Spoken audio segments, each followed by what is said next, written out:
You are watching NovaNow.tv, independent community media for Northern Virginia.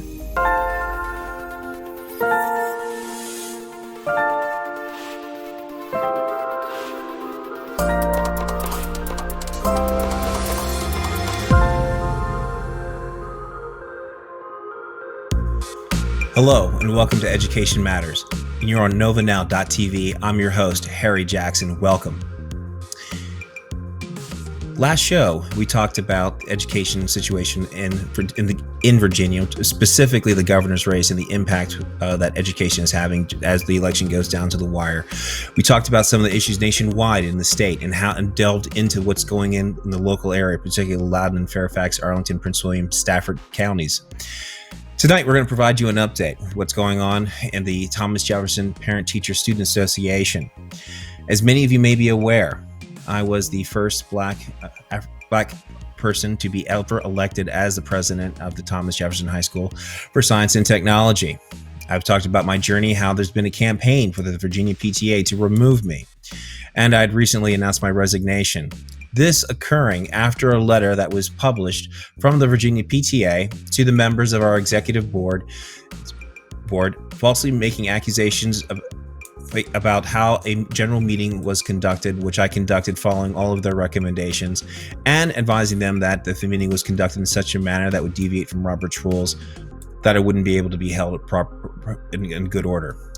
And chaos ensued, as it would happen. And I've recorded that meeting, and it's available for you. Regardless, Virginia PTA, not satisfied with the embarrassment, gave our organization 5 options. The first option was for the dissolution of our organization to form another parent advocacy organization where they would transfer which assets they deemed appropriate to that organization. The second, would be to remove me for cause. The third would be to remove me without cause by vote from a special general membership meeting. The fourth would be a meeting with the Virginia PTA to find some other solution if one weren't available. And the fifth would be to do nothing, with the understanding that if our board did nothing, that they would revoke our charter and take our assets. Now, my fellow parents that were elected with me on the executive board, there were two that were ringleaders. And we won't demonize Mr. Jun Wang. He made decisions that he had his reasons for what he did. Did collude with the Virginia PTA, and they first tried to find a reason to vote me out by vote of an executive board for cause, of which there was none. They tried to call for a special executive board meeting to vote me out. There were no charges. None could be found. I was conducting my fiduciary duties. So then they resorted to a special general membership meeting, and this is the bombshell that we have for you, Northern Virginia.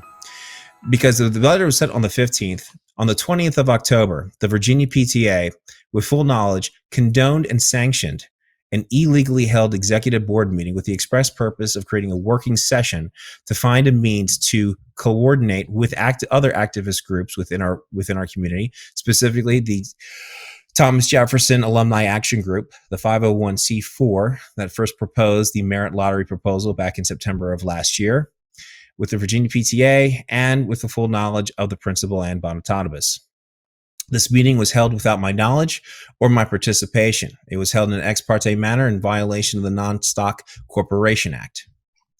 Knowing that they had coordinated all of their assets in such a short manner, I was not being provided an opportunity to rally my supporters to vote in my favor. So I did the honorable thing. I resigned. But I'm a parent, and just like other parents that we're going to have on this show, I'm a fighter. And some of these things that we've seen within our school system, particularly with the shutdown, with the COVID, as parents, we have seen what is going on in the classrooms, and many more of us are being called to action. And we realize that tomorrow is a very important day because there is a concerted effort to push parents out of the classrooms to indoctrinate your children. Now, when I ran afoul of the PTA for several reasons. One was that I've stated I was anti-CRT. I do not believe that you should judge a person based on the color of their skin. You should not be teaching children to view things through the lens of race, and you do not divide a society. I also ran afoul again when I was calling out and I just expressed my opposition to graphically explicit material that promoted pedophilia. That ran into opposition from other members within the community that claimed that it wasn't pedophilia. I beg to differ. We showed you in the earlier segments the graphical depictions, and most parents agree. Anything that you have depicting sex between 10-year-olds or anyone fantasizing about sex between a man and a boy is considered grooming and is considered inappropriate. The Virginia PTA did not like what I was doing because I ran foul of 2 policy papers. And this is an important note, and we'll talk about this later on this evening, that they have policy papers that prohibit PTAs, local parent-teacher organizations, from taking positions or advocate that contradict those. Now, the purpose of a parent-teacher association is to advocate for your children. Remember, the first letter is P, to advocate for the parents and the teacher, and then the teachers. Things have changed. The PTAs have become partisan organizations that are now adhering to a leftist agenda. I know there's a lot that's being said, but we talk about these policy papers because there's the second part is that the Virginia PTA, the national PTA, expect their local branches to advocate on those position papers. So if you're anti-CRT, you would be running afoul of the diversity, inclusion, and equity position paper promulgated by the Virginia PTA, and they would sanction for you. They would sanction your organization for it, as they have done with us. If you are against pedophilia, and you are finding that you're running into opposition to what you consider pedophilia, which I think a reasonable person would assume that graphical depictions between sex between men and boys is pedophilia, you can run afoul of their interpretation of the library media review policy that advocates for material in school libraries that shows a representation of all aspects within a person's community. Now, this is not to target the LGBTQIA community. We're not homophobic on Education Matters, but we do think that there's other material that can help gay boys and girls understand themselves better without having to groom them or lowering their defenses to think that it might be appropriate for them to be approached by an adult for sexual contact. That is not permissible. It is a crime and is considered rape. Now, since my ouster, we've had some other parents come up and speak up. My first guest is Norma Margulis. Norma is a mother, a Hispanic woman whose son is a student at the Thomas Jefferson High School for Science and Technology. She applied for membership in the school's PTSA, and she had been previously a board member of the PTSA who resigned to protest the ousting of its black president, myself, in an unofficial meeting held by the members of the PTSA Executive Board and the Virginia PTA. Ms. Pamela Kroom, we'll go into that, but let's go this. Norma, welcome, and thank you. Welcome to Education Matters. Thank you very much, Harry, Sam, Brian. Thank you very much. I'm very delighted to be here, and thank you for this window, for this opportunity to share our experiences of what is going on really with our schools. So, Norma, you had been very vocal, and there's another bombshell story happened to you of an action that the Virginia PTA took. What happened, and why should we care? Well, this is the situation, Harry. As you noted, you resigned in very, very questionable circumstances, and I feel terribly troubled by the circumstances under which you have to resign.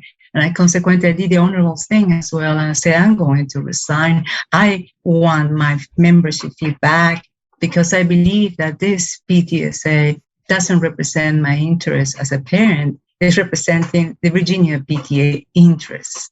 So I requested, I demanded the membership fee back.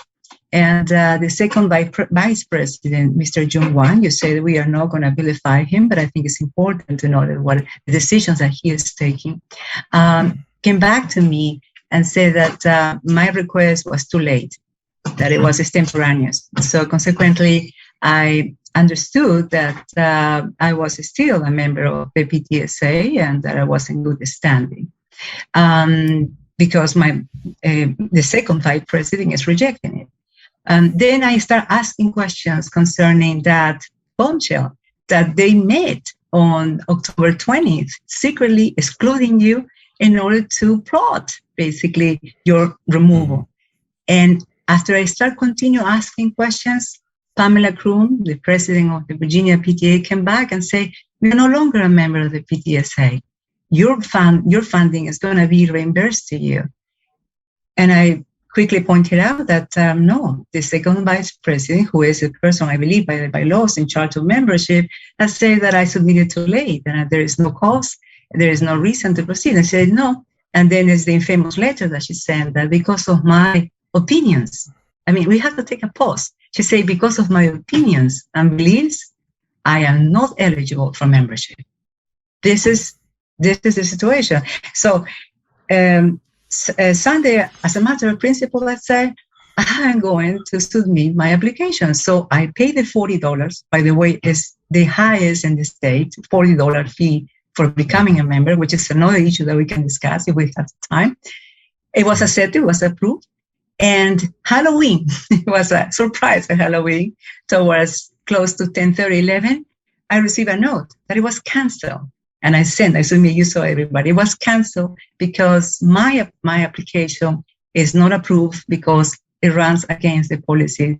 My application, my persona, my views, my beliefs runs against the policies of Virginia PTA. That's where we stand. Now that's important to note, and I'd like to bring this to the attention of the members. The Virginia PTA kicked out a member. Well, a member said, I want my money back. And then before they did, they said, fine, you didn't have to get your refund, but you're still a member.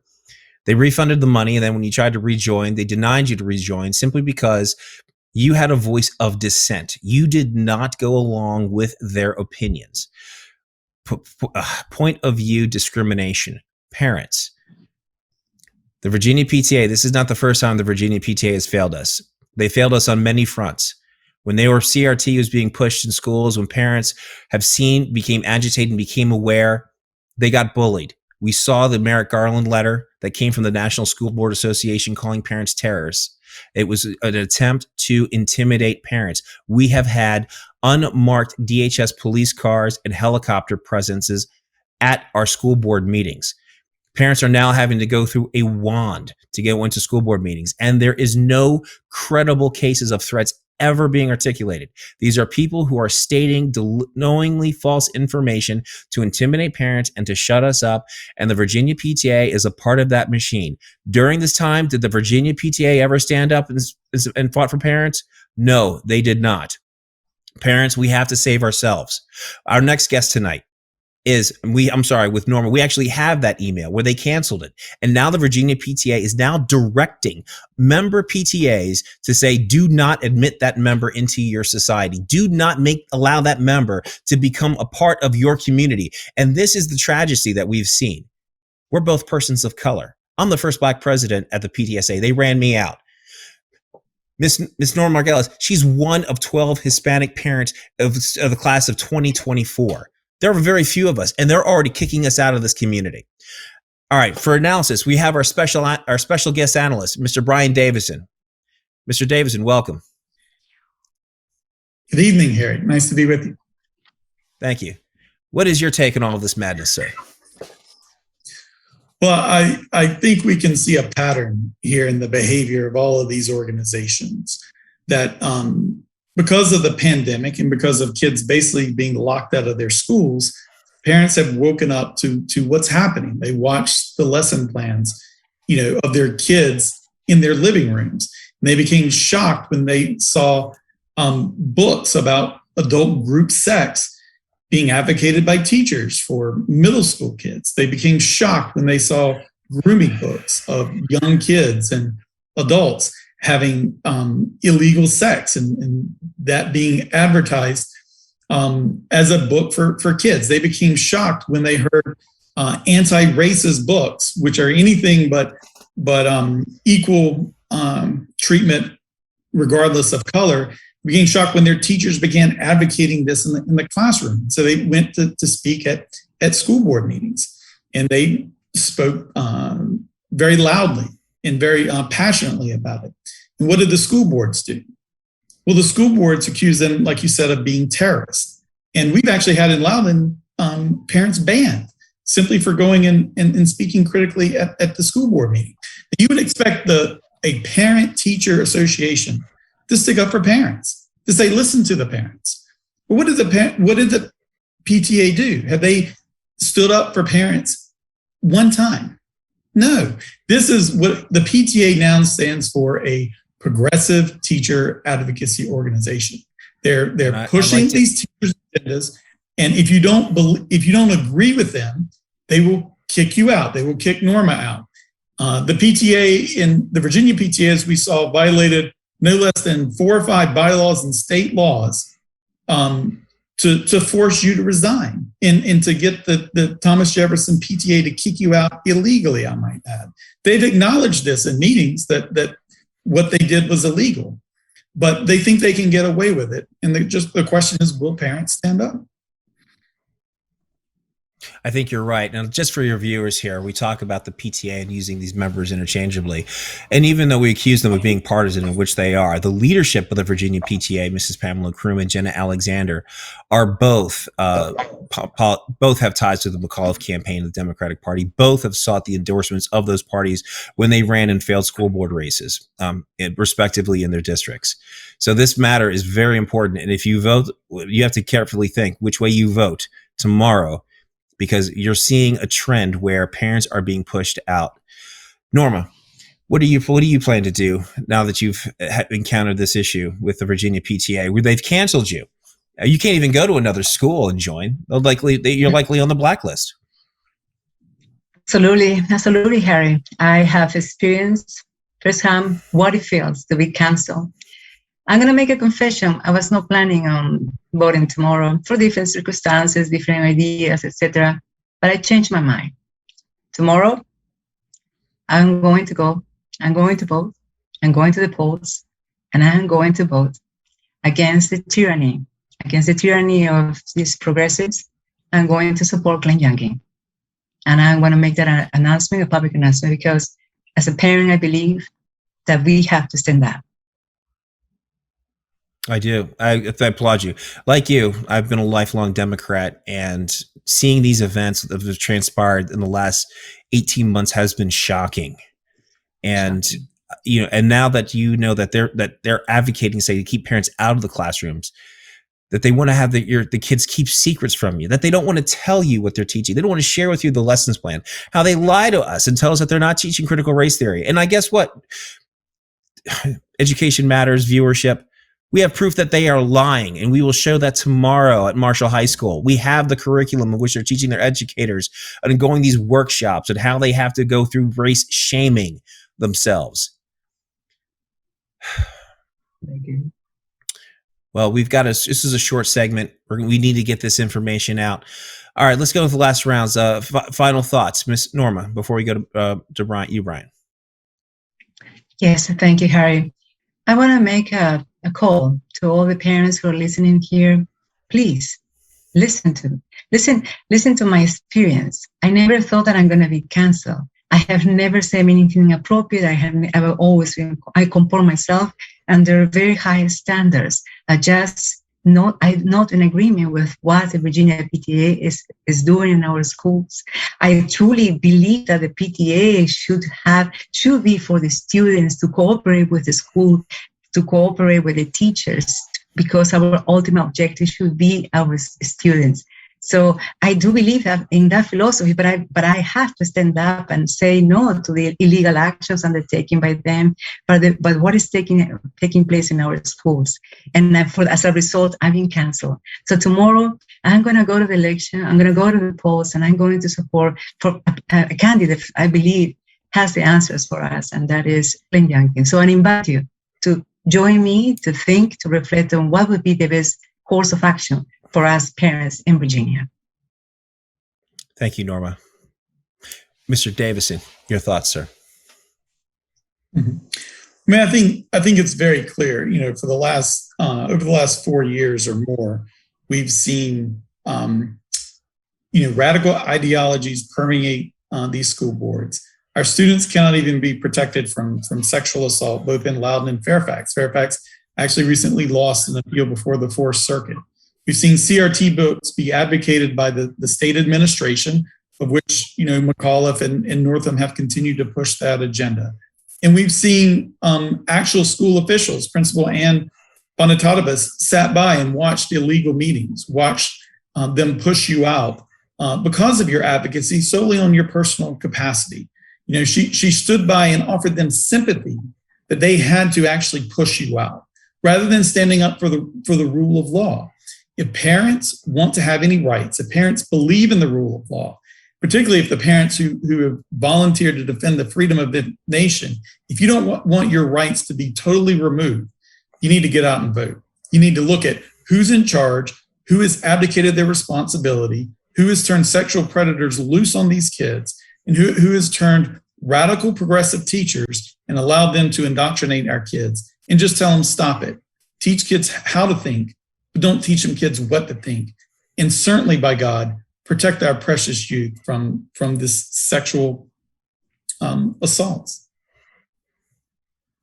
Thank you, sir. Well, we're about to sign off here for Education Matters. This is an abbreviated show. It's important that we get this message out to you. The election day is tomorrow. It's important because this vote matters. Your parental rights are on the line. You have to vote we have to vote for our children. Our schools are more dangerous. They've made this a breeding ground for sexual predators, and it must stop. Again, as Mr. Brian Davison has said, we have to teach our children how to think, not what to think. That's all for this evening. This is Education Matters, and I'm your host, Harry Jackson. Until next time, we'll provide you an update. Thank you. Good night.